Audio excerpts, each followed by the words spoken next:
В день объятий свою нежность и заботу прояви. И тому, кто сердцу дорог, крепко-крепко обними. Пусть согреет в мире сером в миг холодных дерзких вьюг доброе прикосновение ласковых любимых рук. День «Обними друга» сегодня, дорогие друзья, на календаре. Это прекрасно, поэтому друзей сегодня обнимаем или как минимум хотя бы желаем им каких-то приятных вещей. Да? Ну, Объятия, как правило, Паша, считают идеальным средством от любой душевной болезни, поэтому они удостоились собственного дня в календаре. День «Обними друга» отмечается ежегодно 26 апреля. Обнимашки приносят массу пользы организму и помогают легко поднять настроение даже самому грустному человеку. Почему же это происходит? Все очень просто. Все дело в гормонах счастья. День объятий – это приятный, теплый и дружеский праздник, в котором принято, естественно, обниматься. Объятия сопровождают нас всю жизнь. Мы обнимаем друзей, родных, близких при встрече, при расставании. Дарим теплые объятия, чтобы выразить свою радость и благодарность. И вот с такой доброй ноты мы начинаем наш утренний эфир. Объятий практически. Поэтому, друзья, мы вам тоже друзья. Вы друзья, мы вам друзья. Вы телевизор обнимите. Ну или смартфон, если смотрите нас через приложение НВК онлайн. Ну что, сегодня пятница. Павел Танин, Дарья Анкехова вновь на телеканале Якутия-24. И «Утро Якутии» приветствует всех. Ну и помимо Дня объятий, Паша, сегодня по народной такой примете нельзя мыть полы, подметать сегодня нельзя, Паша. И убираться, в принципе, в доме вообще нельзя, потому что есть вероятность того, что ты можешь прогнать из дома свое счастье. Да? Ну вот, как бы... То есть сегодня весь день обнимаемся и не убираемся. Я надеюсь, дома сейчас у меня тоже смотрят наш выпуск, и вот это все услышали, и не придется сегодня мыть полы и подметать. Ну а какими еще датами и событиями запомнился этот день в истории, узнаем далее.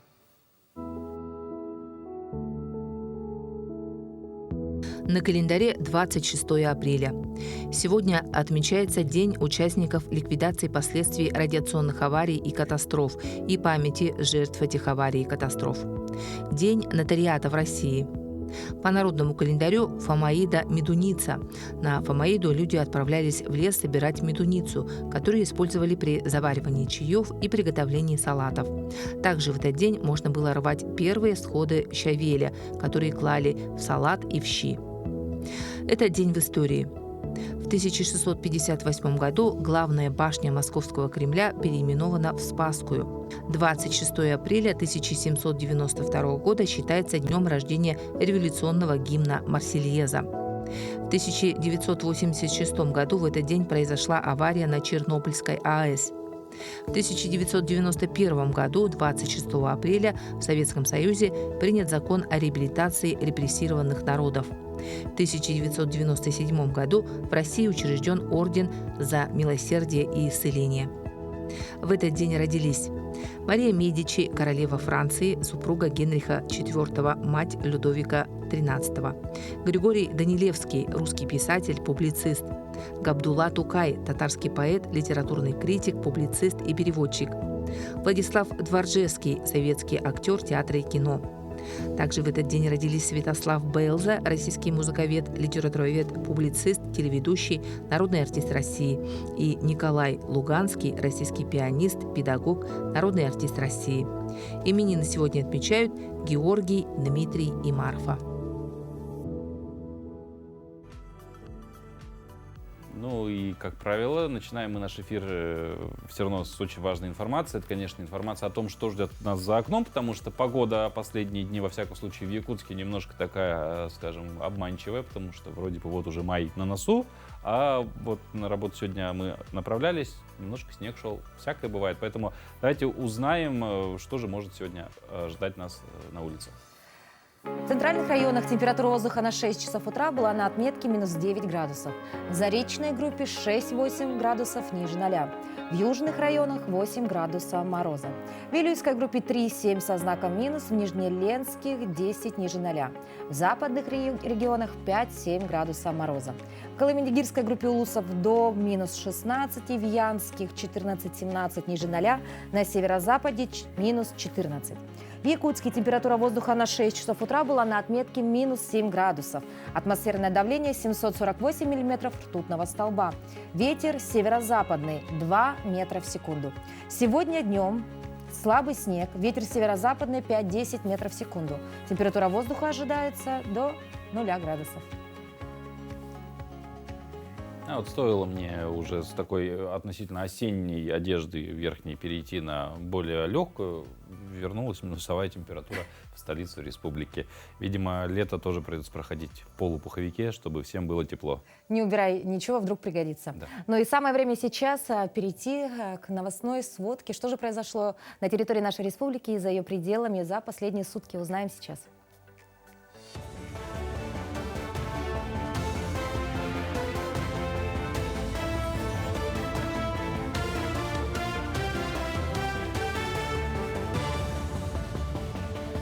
Доброе утро, Якутия. Последние новости к этому часу.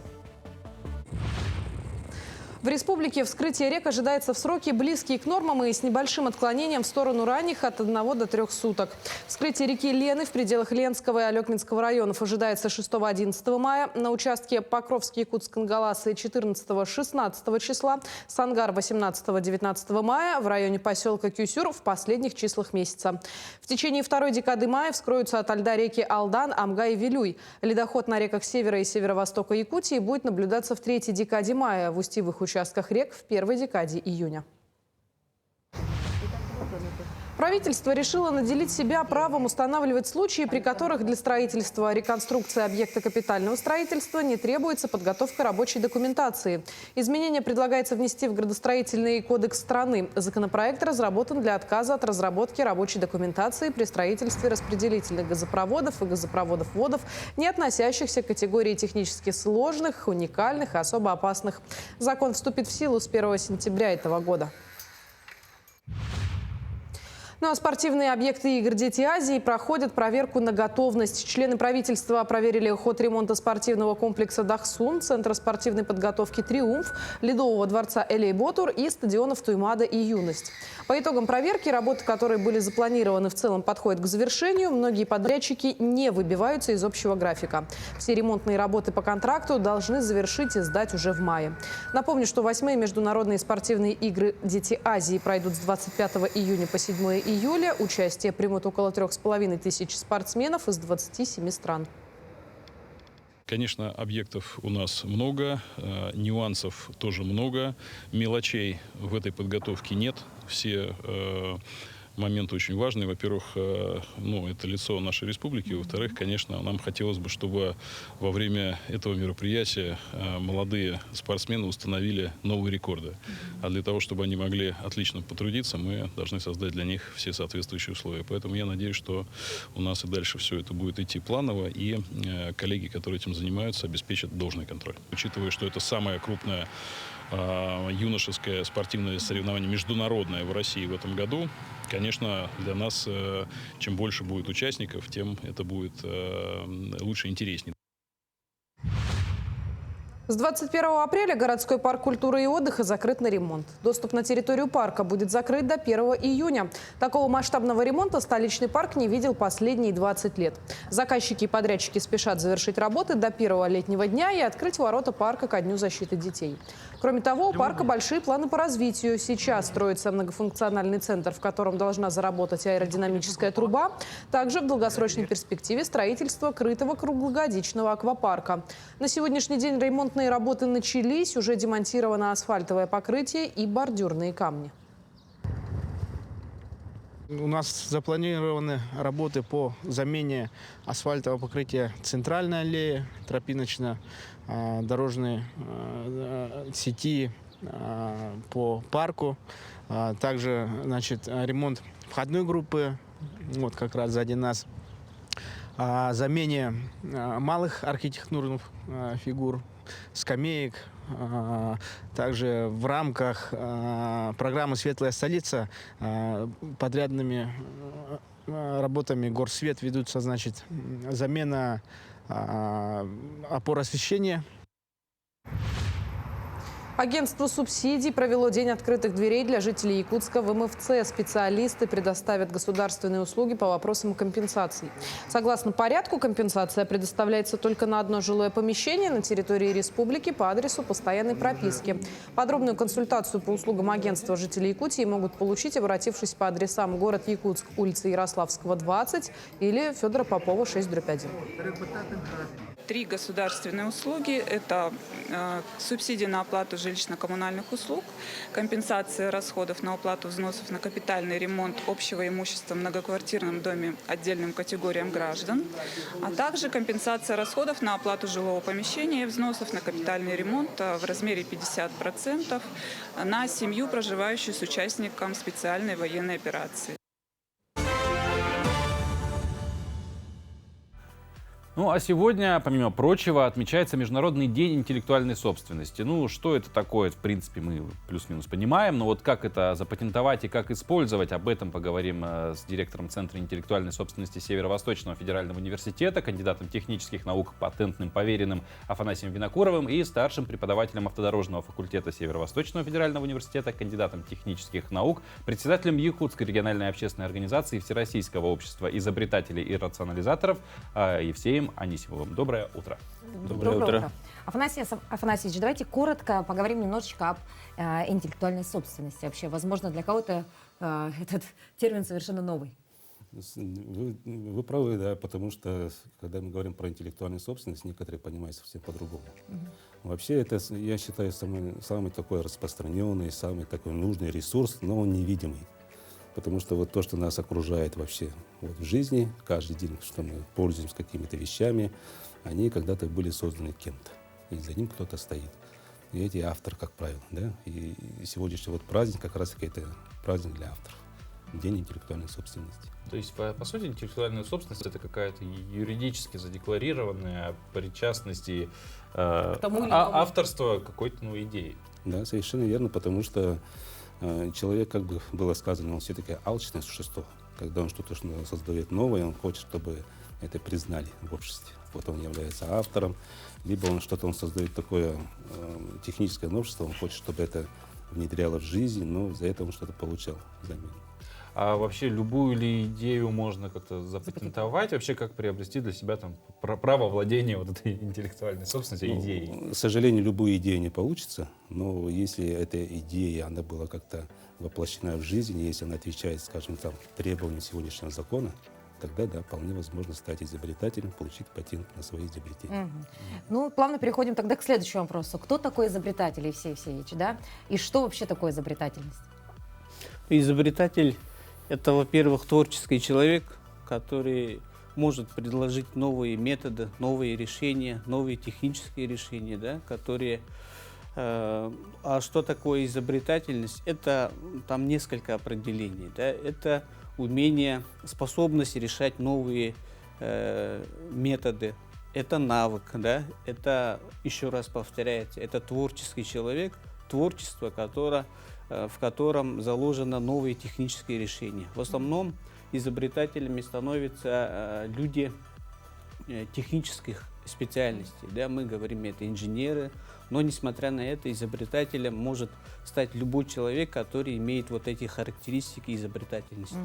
А рационализатор, вот какое-то еще новое слово для нас, да? Чем отличается от изобретателя? Изобретатель и рационализатор, на самом деле, они вместе идут. То есть рационализатор — это тот человек, который предложил новые технические решения, в которые способно в процессе его трудовой деятельности повысить производительность производства, да, или же уменьшить себестоимость продукции. Ну, это РАЦ-предложение. На самом деле рационализатор... Простыми словами, если это объяснить, он просто модернизировал, улучшил существующее устройство. Существующее. А изобретение это получается такое вот абсолютно новое, да, в мировом масштабе. Да, вот, кстати говоря, про изобретение, да, я вот периодически думаю, что, вот, грубо говоря, быть изобретателем там, века 4 назад было относительно проще, чем сейчас, потому что сейчас вроде бы уже столько всего уже думаешь, что еще можно придумать, а когда-то там ничего не было, и можно было, в принципе, вот просто О, идея. Ну, давайте это сделаем. закономерный вопрос. Если мы действительно читаем сегодня в законе эти требования, которые предъявляются изобретением, то люди пугаются. Вот смотря вот там такие мировая новизна, там Лучше изобретательский уровень должен быть. И люди думают, что такие могут изобретения создавать только какие-то профессора, там, Гении, доктора да? наук, гении, да. На самом деле сегодня изобретателями у нас выступают даже школьники. И здесь нужно понимать, что если в каком-то техническом новшестве просто есть, действительно это новшество, оно действительно отличается от того, что сегодня есть, в принципе, можно запатентовать. А как же можно приобрести, да, для себя эту собственность? Ну вот ребенок что-то, как вы уже сказали, к примеру, изобрел, да, я как родитель, к кому должна обратиться и возможно ли это сделать, допустим, ну, даже находясь у нас в республике? Или это нужно пройти через несколько этапов до федерального уровня? Мгм. В принципе, если человек владеет, опять-таки, знаниями, умениями, подготовки, скажем так, заявки, то он, в принципе, это может делать самостоятельно. Но мы все-таки рекомендуем обращаться к специалистам, которые имеют соответствующую подготовку, компетенции. То есть для того, чтобы запатентовать изобретение, надо подготовить заявку и подать в Федеральную службу по интеллектуальной собственности, Роспатент. И здесь есть свои требования. Как я уже до этого сказал, любое изобретение должно отвечать требованиям мировой новизны, изобретательского уровня, промышленной применимости. Это крупная, скажем так, группа критериев, которого, в принципе, автор должен доказать. Ну, своим, опять-таки, описанием, изучением там, так называемого технического уровня вот этого изобретения. И с первого раза, как правило, люди это не смогут сами сделать. То есть надо обращаться к специалистам, в том числе вот таким патентным поверенным. У нас в республике вот с таким статусом у нас всего 2. Есть второй коллега, который по товарным знакам специализируется. Ну и кроме того, есть просто патентоведы тоже.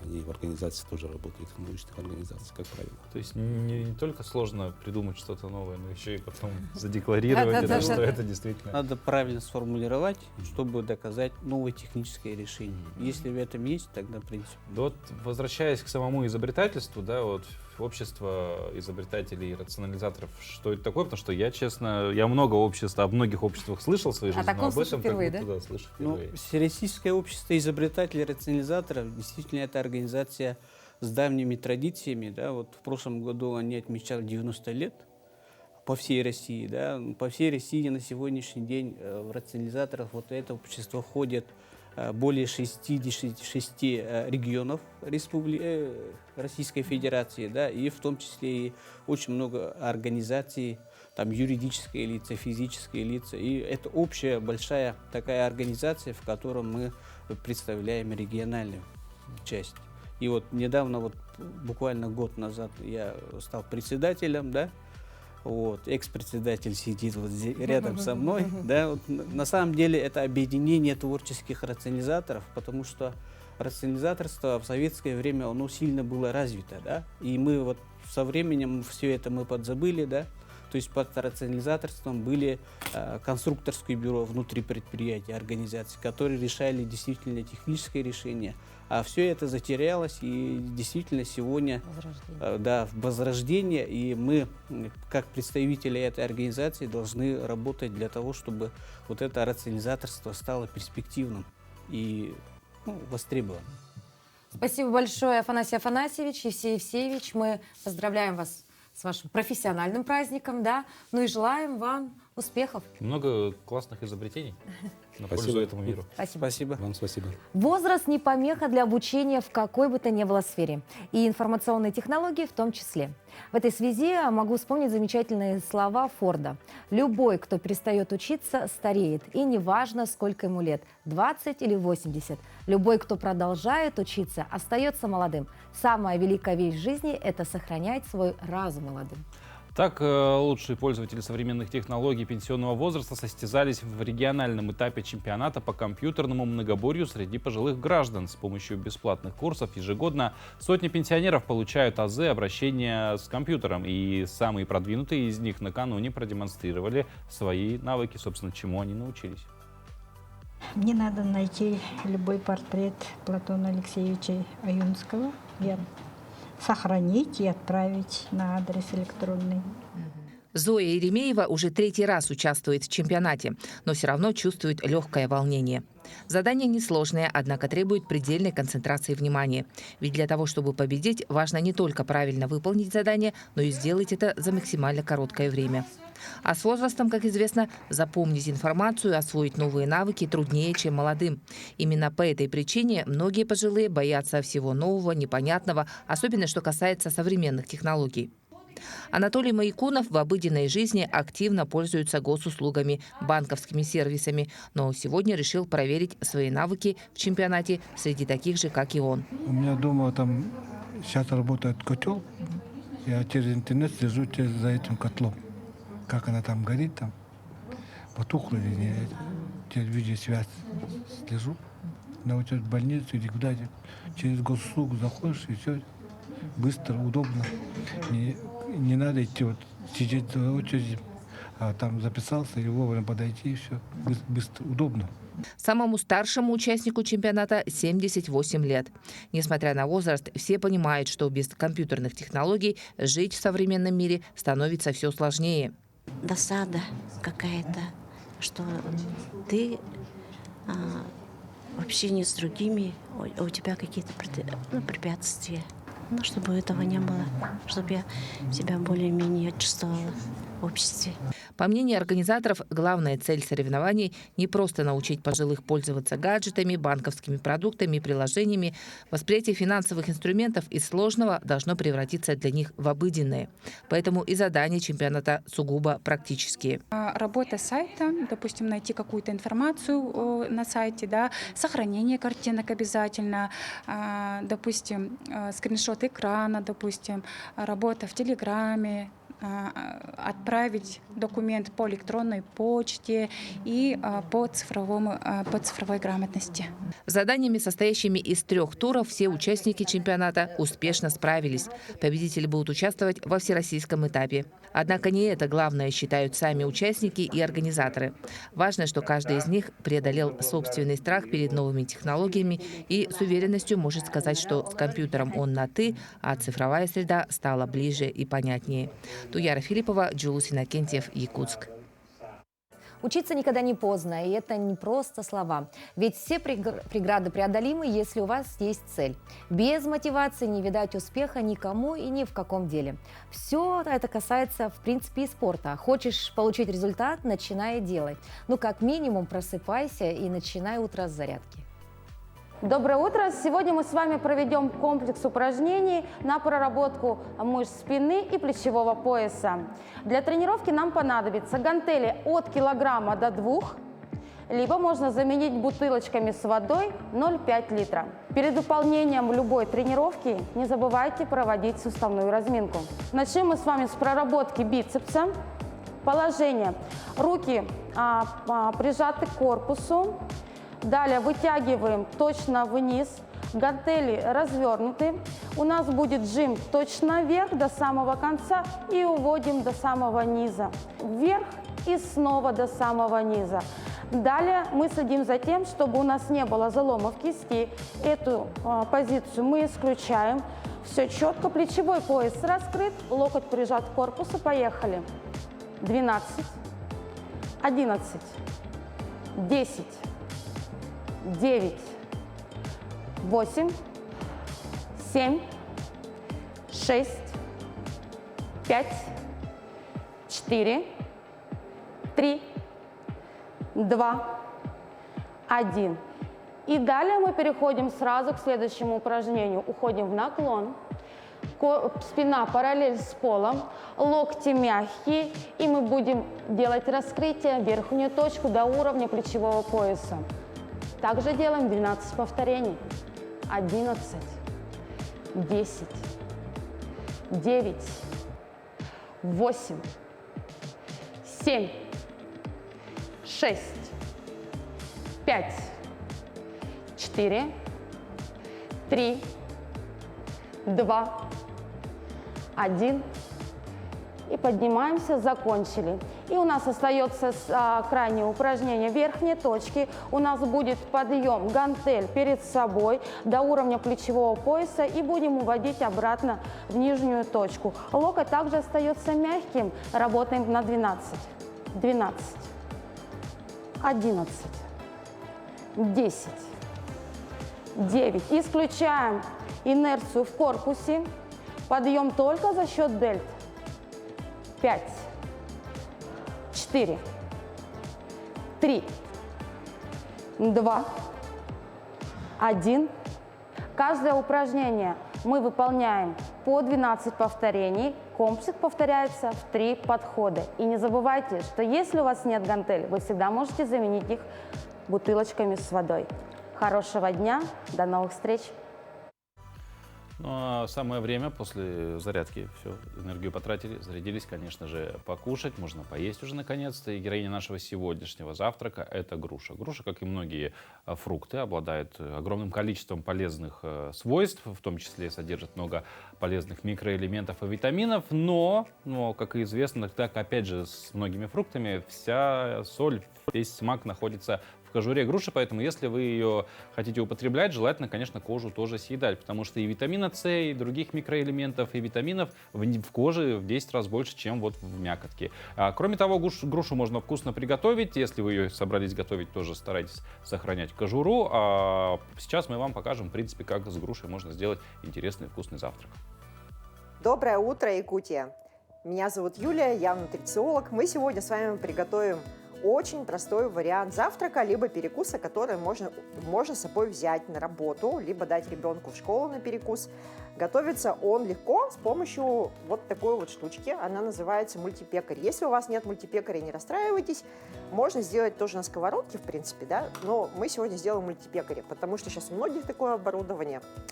Для этого рецепта нам понадобится мультизлаковый батон. Мультисит его называют, да. Можно взять, конечно, обычный хлеб, но просто мультисит, он, видите, в своем составе содержит разные виды муки и семечек, это приносит дополнительную пользу. Для того, чтобы человек наелся, нам нужно будет, да, вот так вот примерно полбатона, это 4 кусочка. Отрезаем сыр. Сыр для этого рецепта лучше брать марки Гауда. Гауда – это классный сыр, который содержит в себе всем полезные пребиотики и пробиотики. Вот. Смотрите, это рецепт для людей, которые готовят, как я, то есть вот средние. Я же не шеф, и зачем в быту быть шефом? Есть замечательные помощники кухонные. Все, мы с вами положили хлеб, закрываем. Ну и вот эти бутерброды лучше дополнить каким-нибудь видом фрукта. Фрукты есть полезно, они содержат разные витаминчики, микроэлементы. Данный сорт груши конференция, он доступен круглый год, стоит он недорого. Мы можем его с вами красиво сейчас разложить, и у нас получится прям блюдо-блюдо. Сделаем с вами такой красивый цветочек. У меня дочка обожает этот сорт груши.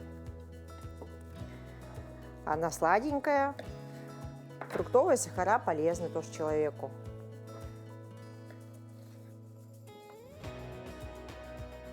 Когда мы с вами выбираем сыры, надо различать сыры натуральные и сырный продукт. Сырный продукт делается на основе растительных масел. Это продукт не вредный, просто он не будет плавиться. И его обычно используют в других целях. В данном случае нужен обязательно натуральный сыр. Если вы не нашли марку Гауда, не расстраивайтесь. Вы можете взять любой другой вид твердого сыра. Это может быть российский, это может быть швейцарский сыр, пармезан такой модный, да? С пармезаном, конечно, блюдо будет более насыщенное по вкусу и более жирное.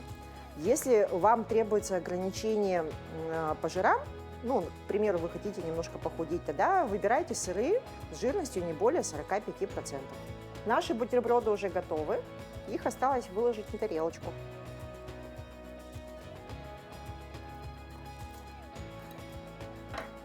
Наш быстрый и полезный завтрак готов. Всем приятного аппетита!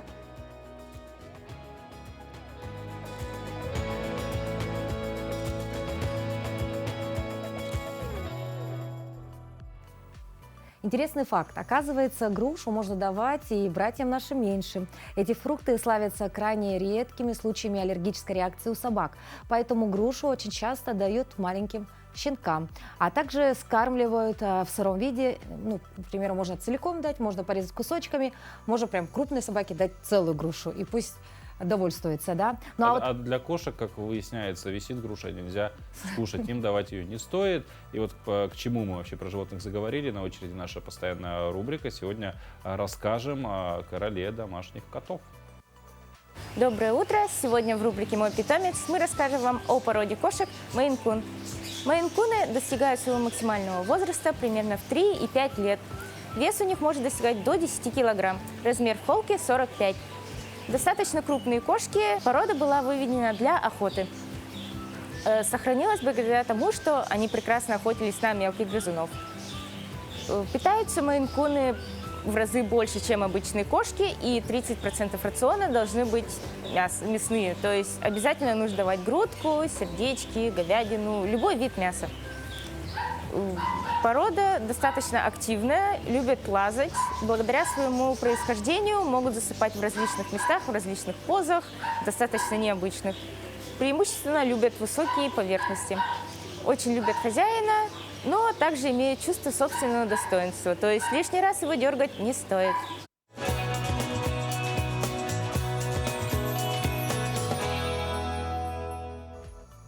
И это вновь «Утро Якутии». Мы приветствуем всех, кто, возможно, только присоединился к нам. Ну а мы продолжаем наш утренний эфир. До премии «Человек труда-2024» остается несколько дней. Мероприятие направлено на популяризацию ценностей труда и лучших тружеников нашей республики. Накануне этого события мы решили вспомнить лауреатов прошлого года. Знаменитый нюрнбергенец Юрий Кокоин в 2023 году удостоен этого высокого звания. Журналиста, фотографа, автора редких снимков знает вся республика. Его фотографии являются брендом Южной Якутии. 66-летний нюрнбергенец Юрий Кокоин – эталон человека труда. Он предан своей профессии и родному краю. Трудовая книжка заведена в 14 лет. Общий стаж работы – 53 года. Я был один из самых первых машинистов на тепловозе. Потом вот, и по сути дела, за всю жизнь я с места на место не прыгал. А теперь вот уже более 30 лет работаю журналистом в газете «Индустрия Севера». Работа Юрия Николаевича в книгах и буклетах, на стендах и плакатах, на праздничных трибунах и музейных выставках. Он неоднократный лауреат различных творческих конкурсов, внештатный автор периодических изданий и фотоальбомов, прославляющих природу родного края, его людей, культуру и образ жизни. Это наш старейший работник редакции сегодня, наш ветеран, наш учитель и, конечно же, наш наставник, и он наша гордость. Он трудится круглосуточно и в отпуске, и на выходных. График, конечно же, как у всех журналистов, у него не нормированный. В нашей газете он и корреспондент, и фотограф, и снимает интересные видео, зарисовки. У него есть своя рубрика «Лесная газета», и мы точно знаем, если в газете выйдет его статья, то тираж раскупится до последнего экземпляра. И, конечно же, он создает очень хорошие очерковые статьи о наших людях, причем ищет какие-то такие интересные персонажи, которые запоминаются людям, и вот именно его рассказы, они всегда трогают до глубины души. Юрий Кокоин создает целые фотоистории в лесах Южной Якутии, а его заметки, прикрепленные к фотографиям, превращаются в фотокниги. Слова «праздный отдых» у меня нет. У меня все время какие-то мысли направлены в одну сторону, то есть заниматься каким-то своим делом, которое надо успеть. Годов-то прилично уже становится, и тороплюсь жить. Фотохудожник Юрий Кокоин по праву заслужил призвание своим трудом, который преображает наш мир и вдохновляет людей. Сама занималась фотографией, и меня тоже привлекало съемки природы. На самом деле очень вдохновлялась его работой. Мне безумно нравилось то, как он снимает, сколько времени он тратит на это, потому что мне казалось, это что-то невообразимое, сидеть столько времени просто ради одной фотографии, там, лисички или еще что-то. Я засматриваюсь на его кадры. Премия «Человек труда» нашла своего лауреата как нельзя кстати. Небольшую часть перевел на СВО, небольшую это с нее, а остальные деньги мне понадобились для этого. У меня было заболевание, я эти деньги, платную операцию сделал. То есть она пришла, эта премия труда, вовремя. Юрий Кокоин внес и продолжает вносить неоценимый вклад в развитие культуры Нерюнгринского района и республики. Екатерина Павлова, Вадим Барашков, Нерюнгри. А теперь из Нерюнгри мы переместимся в Чукурдак, где недавно побывал наш коллега Руслан Ачиров. В Алайховском улусе есть замечательный человек, который хранит и передает будущим поколениям историю своего края. В Чукурдахе усилиями старшего охотоведа Дмитрия Лебедева в 1977 году был открыт музей. О красоте родной тундры, о необходимости беречь ее богатство и родимую природу, всю окружающую среду рассказывают с любовью оформленные экспозиции. Доброе утро. Мы находимся в муниципальном учреждении культуры Алайховский музей природы тундры и охотничьего промысла.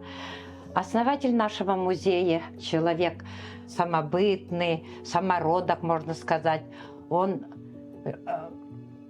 патриот своей родины, задумал создать музей природы тундры, именно показывающий природу тундры. Он очень хорошо знал и традиции, и историю, и людей своего родного района, и поэтому он создал для последующего поколения наш Алайховский музей.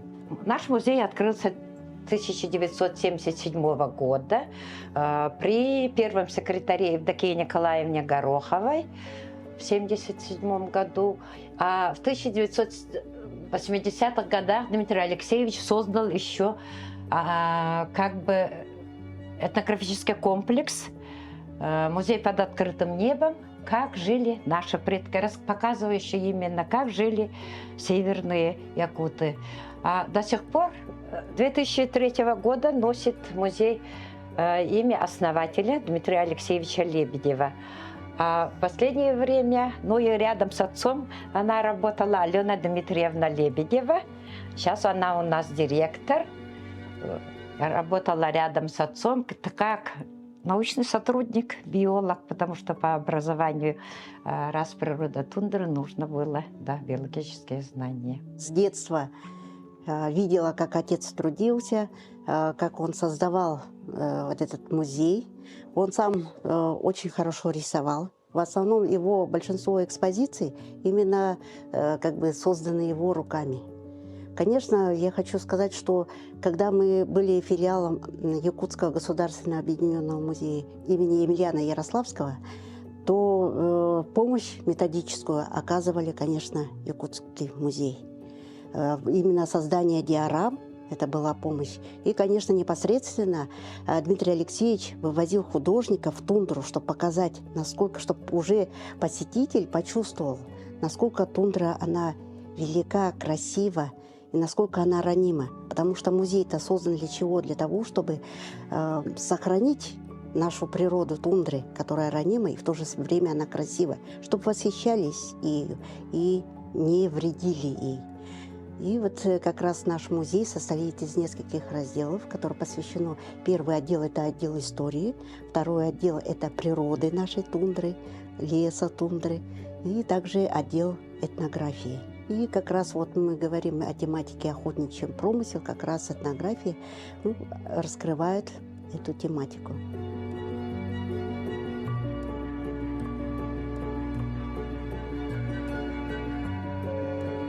Действительно, глядя на диорамы и экспонаты музея, ты словно переносишься в то место тундры, где был запечатлен тот или иной пейзаж.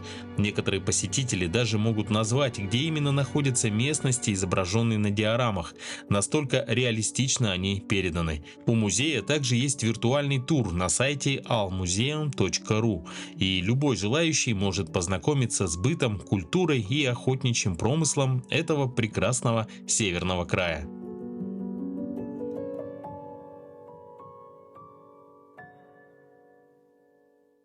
Ну а мы передаем пламенный привет всем жителям Алайховского улуса, да, в частности жителям Чукурдаха. Видишь, как люди прям с удовольствием рассказывают о своем любимом крае, показывают свои интересные экспонаты, так красиво нарядились, это дорого стоит. Конечно же. И если между делом вы Руслану Ачирову передайте, пусть уже возвращается, пожалуйста. Ждем его очень сильно. Вот. Ну, это, конечно, шутки замечательные. Всегда окунуться, да, в историю, притронуться к истории наших районов республики, потому что история всегда богата. Все верно. В какой район не приедешь, всегда какая-то интересная история. Ну а между тем у меня для вас, дорогие телезрители, есть 3 слова. Да, это что? Телеграм, вопросы подарок. Надо расшифровать, конечно же. Мы решили сегодня подарить вам вот такой замечательный конвертик с бантиком. Красивый, хороший. Но чтобы его получить, что нужно сделать? Зайти в наш телеграм-канал Якутия, Утро Якутии. Вот можно QR-код отсканировать и прямо туда попасть. Там будут вопросы. Кто на вопросы все первый ответит, тот вот этот конверт и получит. И как бы вопрос мы здесь задавать не будем, читайте его в Телеграме. Еще раз напоминаю, что вот этот конверт получит тот, кто ответит правильно на все вопросы в Телеграме. Паша, необходимо отметить, что вопросов там будет достаточно много, да, и необходимо именно, ну вот, кто ответит, пускай в лучшем случае на все вопросы, либо кто ответит максимально... На максимальное количество. Да? Тот и получит наш подарок, а это подарок в том числе не только от нас, а от ювелирного дома КРГ в том числе. Ну что, мы движемся далее и вновь передаем слово нашим коллегам из новостного отдела.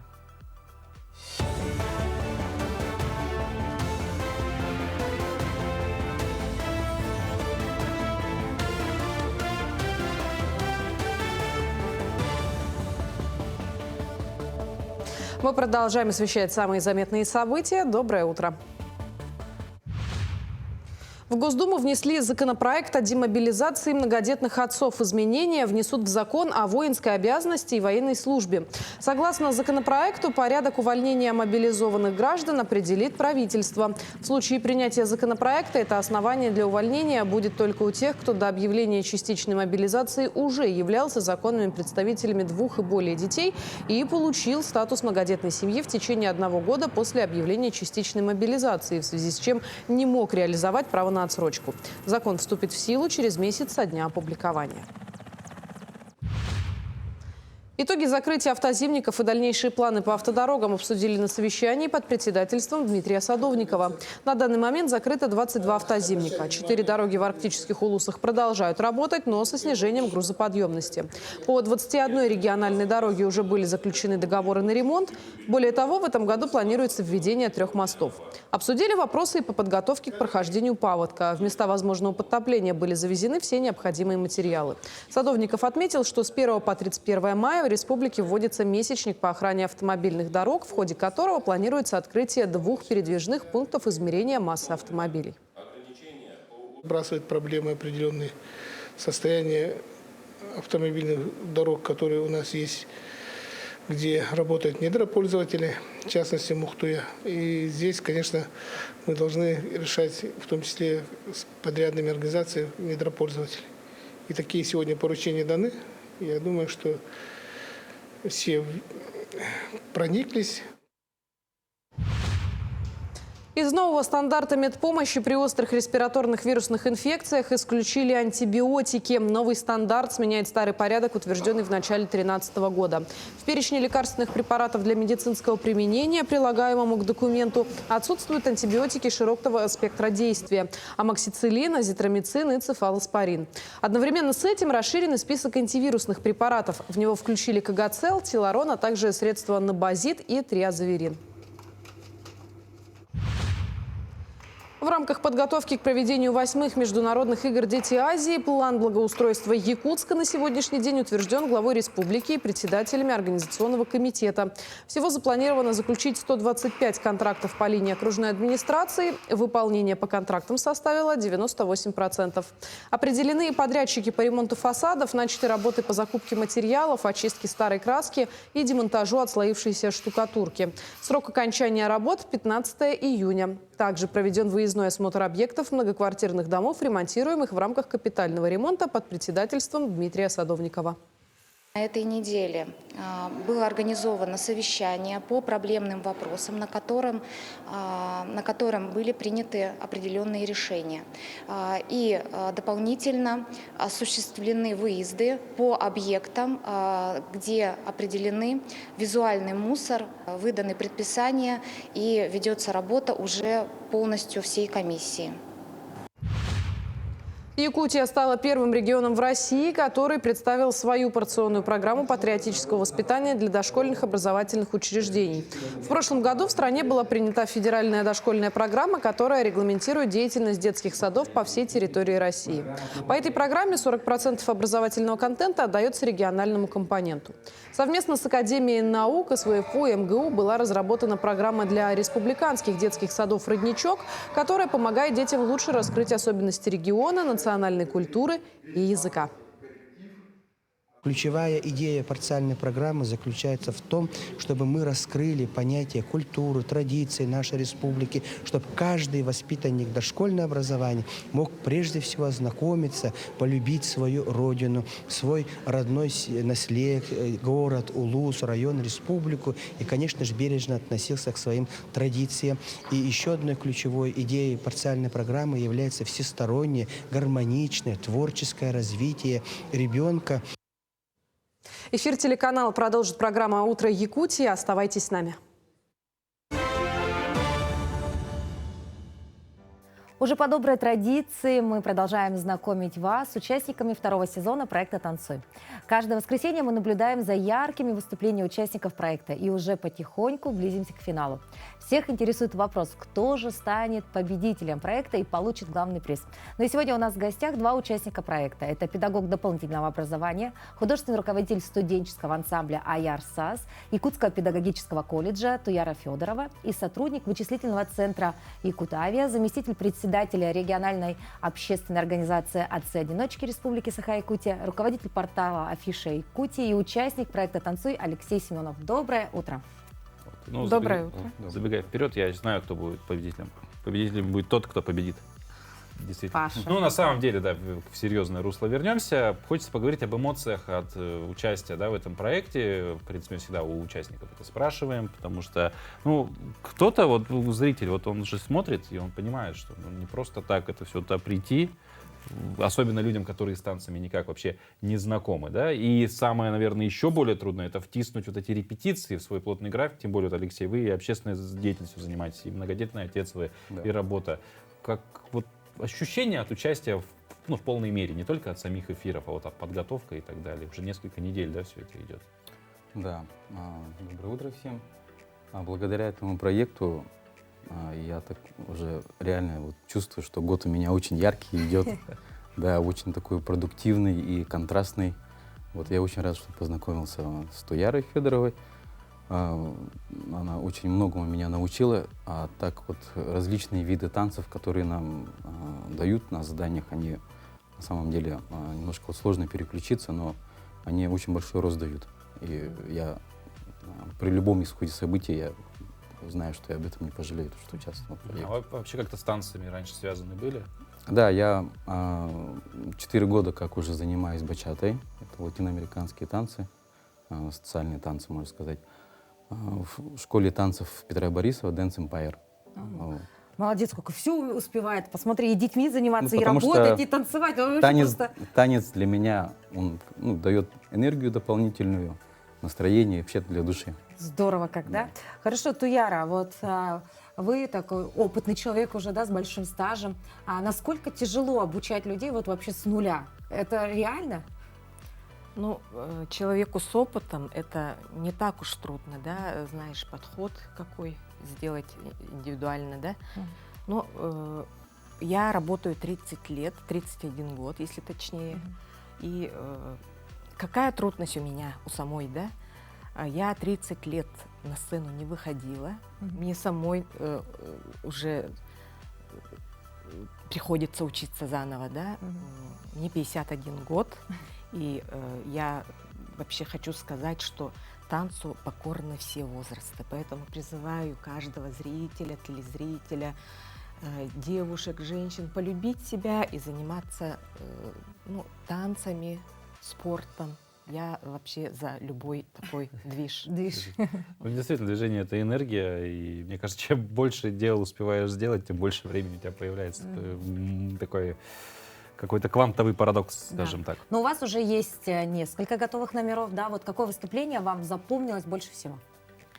Ну, каждый этап дается очень сложно, потому что туда вкладываешь душу, продумываешь драматургию, сюжет танца, плюс какие-то интересные движения, комбинации подбираешь. И, конечно, всегда трудно, не всегда легко.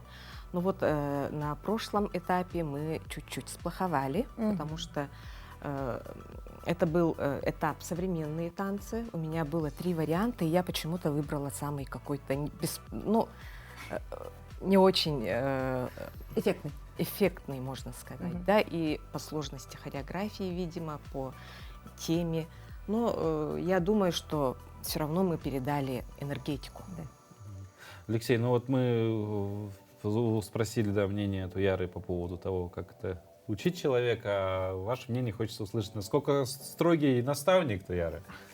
Так, ну, конечно же, с моим уровнем подготовки все-таки нужна определенная строгость.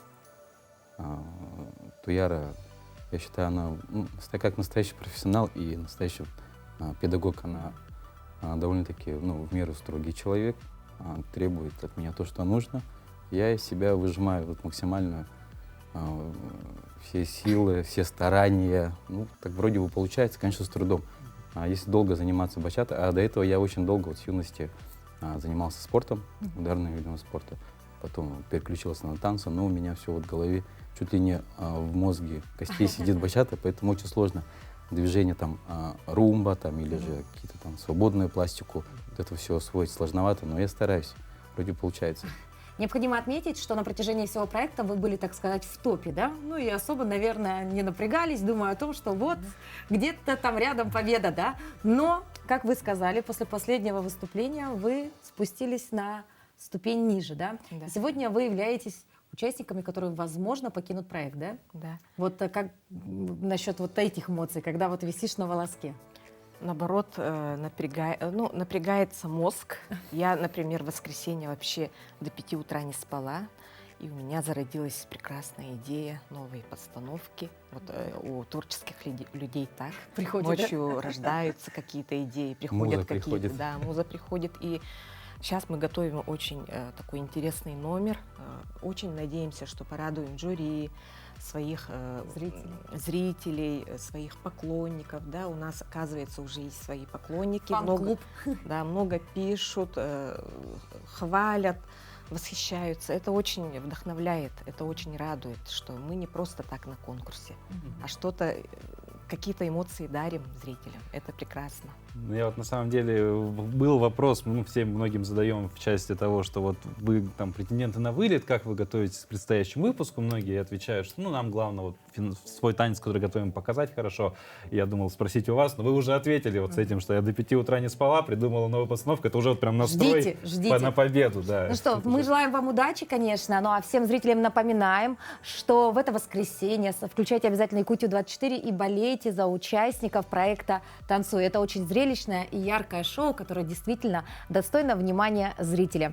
Ну, еще раз вам успехов, удачи, ни пуха, ни пера. Ну, а мы сейчас переходим к нашей традиционной музыкальной паузе. Закончим пятницу музыкой. Мы отошли от одного проекта Якутия-24 «Танцуй», перейдем к другому. Вот это да, именно один из участников этого проекта исполнит замечательную композицию. А вам мы желаем отличного настроения, хороших выходных долгих, и пусть все будет классно.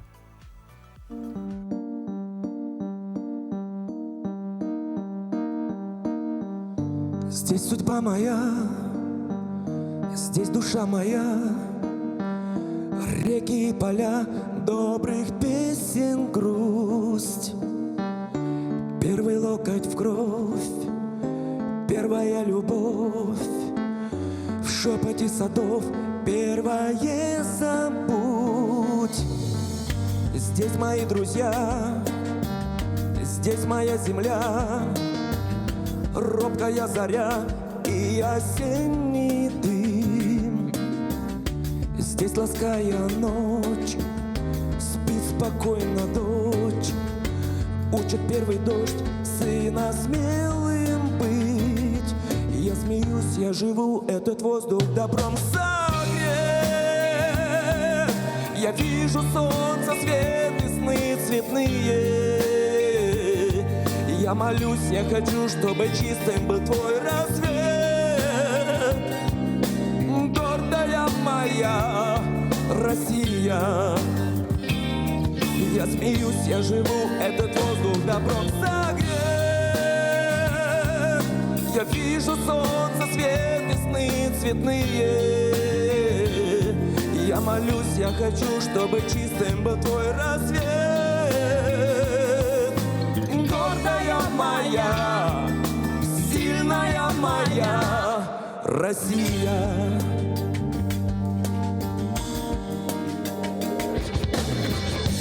Видят с высоты на церквях кресты. Все, кто с той войны не пришел домой, и без берегов слезы стариков, те, кто был готов стать землей сырой. Научи простить, верить и любить, неприступным быть, но родным для всех. Здесь судьба моя, здесь душа моя. Бог хранит тебя в наш безумный век. Я смеюсь, я живу, этот воздух добром согрет. Я вижу солнце, свет и сны цветные. Я молюсь, я хочу, чтобы чистым был твой рассвет. Гордая моя Россия. Я смеюсь, я живу, этот воздух добром согрет. Я вижу солнце, свет и сны цветные. Я молюсь, я хочу, чтобы чистым был твой рассвет. Гордая моя, сильная моя. Я смеюсь, я живу, этот воздух добром согрет. Я вижу солнце, свет, весны цветные. Я молюсь, я хочу, чтобы чистым был твой рассвет. Гордая моя, сильная моя Россия.